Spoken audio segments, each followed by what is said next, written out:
L'homme ne vivra pas de pain seulement, mais de toute parole qui sort de la bouche de Dieu. Voici votre moment de méditation quotidienne.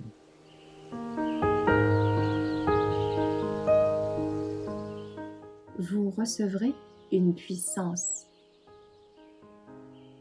À l'heure la plus sombre, le 6 mai, et il m'a dit, « Ma grâce te suffit, car ma puissance s'accomplit dans la faiblesse.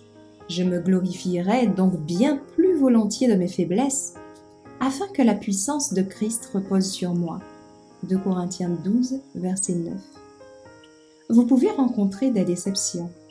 Votre volonté sera contrecarrée, mais soyez assurés que le Seigneur vous aime. Le feu de la fournaise pourra s'allumer contre vous, non pour vous détruire, mais pour consumer les scories, afin que vous puissiez en ressortir comme un or 7 fois purifié. Souvenez-vous que Dieu vous donnera des champs dans la nuit. L'obscurité semblera vous envelopper, mais ne regardez pas aux nuages.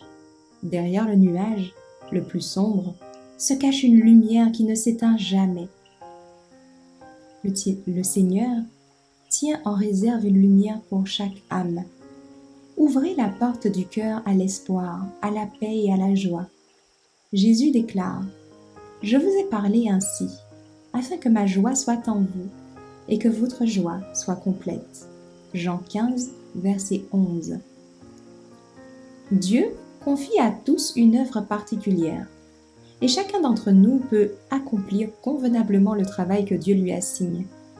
La seule chose que nous avons à craindre de notre part, c'est d'omettre de fixer continuellement nos regards sur Jésus, de ne pas nous concentrer exclusivement sur la gloire de Dieu, risquant, si nous étions appelés à poser notre armure pour le sommeil de la mort, de ne pas être prêts à rendre compte de notre mission.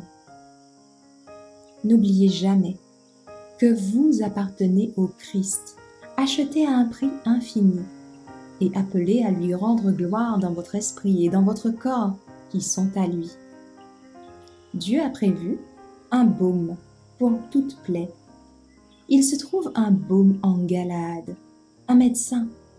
N'étudierez-vous pas désormais les Écritures comme jamais auparavant? Cherchez le Seigneur pour obtenir la sagesse nécessaire en toute extrémité.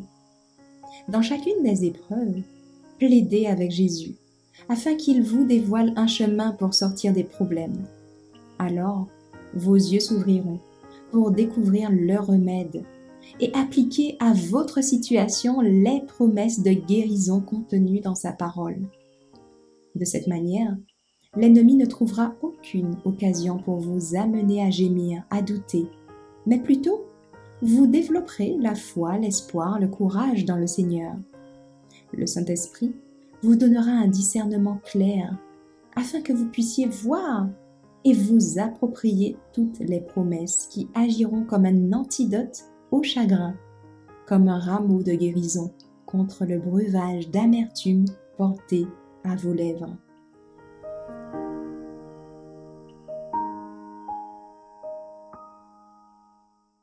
Merci d'avoir écouté cette présentation. Assurez-vous de nous rejoindre demain pour votre moment de méditation quotidienne avec lereste.org.